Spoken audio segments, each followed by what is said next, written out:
ప్రార్థన చేసుకుందాం. రాజులకు రాజు అయిన యేసుక్రీస్తు ప్రభువా, ఈ ఉదయకాల సమయమున నీ యొక్క సన్నిధిలో చేరి ఇంతవరకు పాటలతో మిమ్మల్ని స్తుతించాం, మిమ్మల్ని ఆరాధించాం తండ్రి. మరొకసారి నీ వాక్యాన్ని, నీ మాటలు వినాలని మేము ఆసక్తితో ఉన్నాం. నువ్వు చెప్పినట్లుగా నీ యొక్క శరీరాన్ని మేము తీసుకోవాలని, నీ యొక్క రక్తాన్ని మేము త్రాగాలని నీవు చెప్పినట్లుగా నిన్ను జ్ఞాపకం చేసుకోవడానికి ఈ యొక్క పని మేము చేస్తూ ఉండగా తండ్రి, నీవే మాకు సహాయం అనుగ్రహించి మనం మిమ్మల్ని అడుగుచు యేసు క్రీస్తు నామము నీ ప్రార్థన అడిగి వేడుకొనుచున్నాం తండ్రి, ఆమేన్. చదువుకున్నటువంటి వాక్యంలో మనం చూసాం, అందరూ ఆత్మ సంబంధమైన ఒకే ఆహారం భుజించురి, అందరూ ఆత్మ సంబంధమైన ఒకే పానీయమును పానము చేస్తురి.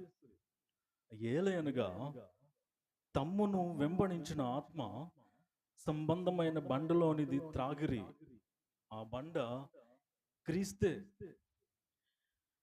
ఈ మాటలు మనం చదువుతూ ఉన్నప్పుడు మనకి బాగా గుర్తొచ్చేటువంటి విషయం ఏమిటి అంటే, అరణ్యంలో జరిగినటువంటి విషయాలు. దేవుడు తన ప్రజలు ఐగుప్తు దేశంలో బానిసలుగా ఉండినప్పుడు వారు ప్రార్థన చేస్తే వారిని ఐగుప్తు బానిసత్వంలో నుంచి మోషేని పంపించి ఆ ఎర్ర సముద్రమును దాటింపజేశాడు. వారు ఇశ్రాయేలీలు అరణ్యంలో 40 సంవత్సరాలు జీవించారు. జీవించడానికి వారికి ఆహారం కావలసి వచ్చింది. వారు దప్పిక తీర్చుకోవడానికి నీళ్లు కావలసి వచ్చినాయి. ఇవన్నీ వారికి ఎవరు ఇచ్చారు అని మనము ఆలోచించినట్లయితే ప్రభువైన యేసుక్రీస్తు. అప్పుడు యేసుక్రీస్తు ప్రభు భూమి మీద ఇంకా శరీరంతో జన్మించలేదు. యేసుక్రీస్తు ప్రభు ఆ దినాలలో వాక్యమై ఉన్నాడు, వాక్యముగా ఉన్నాడు, ఆత్మగా వచ్చాడు. పరలోకం నుంచి దిగి ఇశ్రాయేలీలతో ఆయన 40 సంవత్సరాలు వారితోనే ఉండి వారిని కాపాడుతూ వచ్చాడు. అందుకనే ఇక్కడ చెప్పబడినటువంటి మాట, ఆ బండ క్రీస్తే. బండ ఏంటి, క్రీస్తు ఏంటి అని మనం చూసినట్లయితే,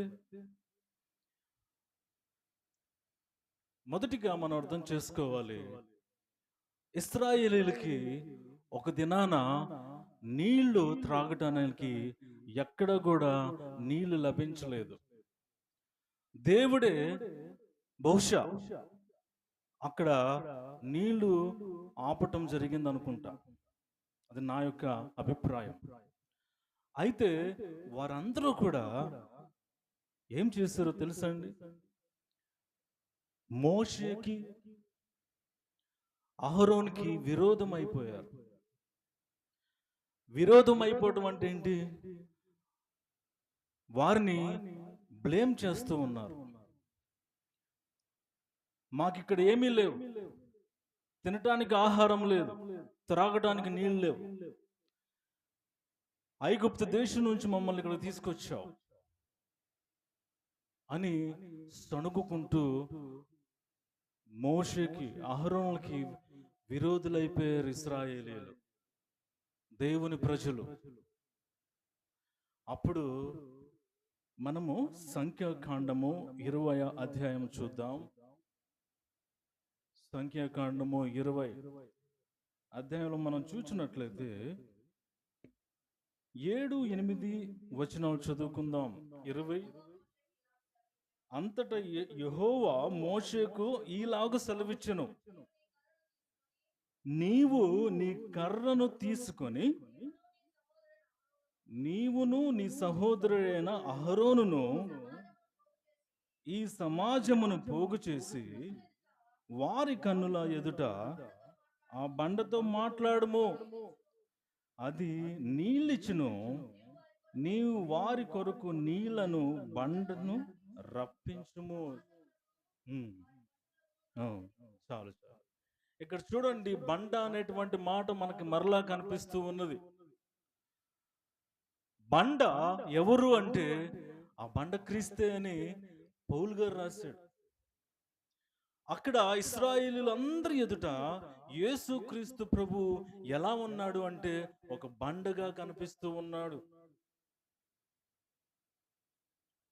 దేవుడు ఏం చెప్పాడు అంటే మోషేతో, నీవు నీ కర్రను తీసుకొని వెళ్ళు, నీ సహోదరుని కూడా తీసుకువెళ్ళు, అహరోనుతో తీసుకువెళ్ళి ప్రజలందరూ చూస్తూ ఉండగా వారి కన్నుల ముందు ఆ బండతో మాట్లాడు అని చెప్పాడు. బండని కర్రతో కొట్టమని చెప్పలా, బండతో మాట్లాడు అని చెప్పాడు. ఎందుకు అంటే ఆయన ప్రభు అయిన యేసుక్రీస్తు, ప్రభు అయిన యేసుక్రీస్తుని కర్రతో కొట్టడానికి లేదు, మాట్లాడు అని చెప్పాడు.